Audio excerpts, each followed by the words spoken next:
The Ice Queens are making their return. And is it a good idea for you to grab them before they go again?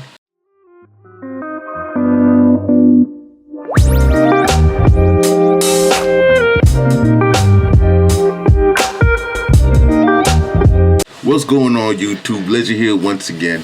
This time out again with some more Genshin Impact. And this time I want to talk about Ayaka and Shenhe, because they're both coming next week on the banner as recording right now. And I think that it might be a good idea to grab one of them if you don't got them, right? Now, this is of course all comes down to preference, really. If that's what you truly need, you know, if you're looking for a DPS or if you have Ayaka already, so on and so forth, right?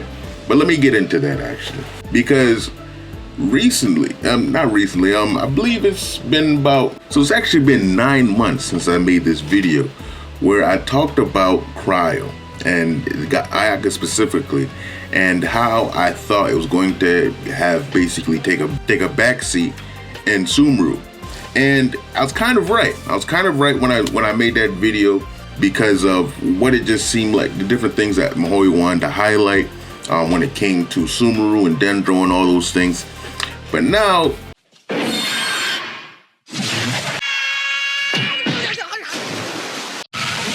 I have another prediction, all right? And I was right last time, so maybe I might be right again. And my prediction is that Cryo's making a little bit of a comeback, right? I don't think it's going to be the main focus in Fontaine, but I do feel that it's going to be quite relevant and right back in the meta like how it was before. I would still say that even throughout Sumeru and it having to take a backseat, I still would say that Ayaka and Shenhe are still meta. They still work very well. I mean, I've used them in the Abyss. I can beat most content with them with fair ease. It's not like they lost power. It's just that certain other things became more advantageous, like Hyper Bloom and different Dendro comps and so on and so forth, right? I do think that they're worth it. I mean, granted, I was thinking of doing a video where I just talked about, you know, who I recommended and so on and so forth. But honestly, at this point, a lot of you know by now that Ayaka is one of the most powerful DPS in the game. And if you're looking for a DPS, then she's a top tier pick, all right? So a lot of you should know that. And for those of you who don't, that's the case. You know, she is a good DPS. She's a top tier pick. And in terms of Shenhe is is Ayaka's best teammate. You know, she's a good teammate for Ganyu too. She's an okay kind of coping teammate for Eula if you don't have a C6 Rosaria. But for the most part, I'd say Ayaka is who she plays the best with. I do say that if you have a C0 Ayaka and you're thinking, oh, should I get a Constellation? Should I get her weapon? No, get Shenhe, all right? If you have Ayaka already and you want to hyper invest in Ayaka and have her be your main damage dealer, then just get Shenhe, right? Otherwise, don't get Shenhe. So that's simple, really that simple. Don't need a whole video to talk about it, right? Now, the current state of Cryo right now, actually, I'd personally say that it's still within the meta. Yeah, we be getting enemies that can't freeze or can't stay frozen for as long, but I do still think that it is meta. I still do think that Cryo or freeze comps, I should say, are still up there top tier, right? Especially, it still actually wasn't affected as much as I thought it was going to be affected, that I was implying in that video that I was mentioning earlier, right? Because I didn't put into account things like fridge comps and so on and so forth. You know, we'll still be able to use Dendro with Cryo in that sense, with freeze. You know, I didn't really think of that, you know, so there's new creative ways to do that. But I think that Cryo is going to be much more powerful when Fontaine comes around. Why do I say that? Because this is the Hydro region, right? Hydro and Cryo, they go together like this, right? Now, I don't think that in this region they're gonna focus on freeze comps and so on and so forth. I do believe that they're probably focused on other reactions like Vaporize or maybe Electrocharge or something like that. Because, I mean, granted, we've been getting and Bloom. I think that Bloom and Electrocharge and so on and so forth are going to be the main focuses, mainly because we've been getting a whole lot of Electro units and we've been getting a whole lot of Dendro units. So I think that's going to be the primary focus. But the fact of the matter is that Hydro and Cryo they just have great synergy. So just simple fact of more Hydro being around is going to be great. We're going to get new units that are probably Hydro. Probably going to get a bunch of Hydro units, right? And when we get those Hydro units, chances are they're going to be working well with Cryo.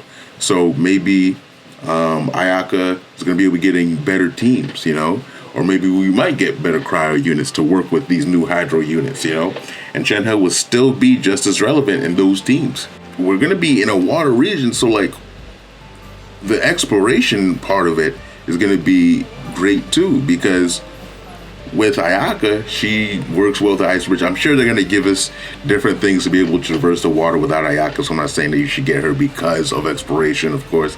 But what I'm saying is that, you know, if you do have her, you're going to be pretty happy being able to, you know, not be restricted by whatever mechanics they might have. You can say, hey, let me just ice off across this water right here, you know? So I think that's going to be a good thing when it comes to that. I think she's going to be very convenient in terms of exploration. But I do think that the main thing is that in terms of battle, we're probably going to be getting more Hydro-based units. So Freeze is probably going to be right back up there in the meta. So I do think it's going to, if you don't have Ayaka, and if you like her play style, you know, I do think it's going to be worth it to get her. And if you already have Ayaka, I do think it's going to be worth getting Shenhe to make Ayaka hit just as hard, right? Maybe I might go into detail of why Shenhe is good, because I do feel that there is some misconceptions about Shenhe and how good she is and her value. But to make things short, I do think Shenhe is a future-proof unit. Right now, I mean, she's going to get re-ran, but as of right now, I don't think you should get her unless you already have an Ayaka. I like, if you don't have Ayaka, I don't think you should get Shenhe, right? I mean, yeah, you might have Ganyu, but Ganyu has other team comps where Shenhe isn't that necessary. I think Shenhe and Ayaka are like this right here. But I do feel that Shenhe is going to be a future-proof unit because we're only going to get more Cryo units in the future, and she's going to work with every single one of them.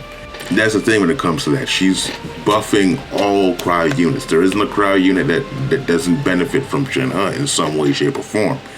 So that's the thing right there, right? I do think she's a great unit. I do think she is valuable. Even though she is niche, her niche is not going to die, and her niche is great. So that's the thing with that, right? But that's my little 2 cents when it comes to Shenhe.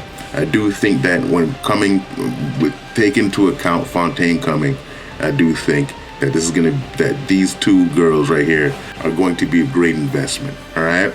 But let me know what you guys think. Right. I just want to get this quick thought out there. Let you kind of maybe spark some discussion. Comment your thoughts on this down below. Also, too, if you like the content, like the video, and subscribe to the channel so you get more content like this. And with that all under here, legend out.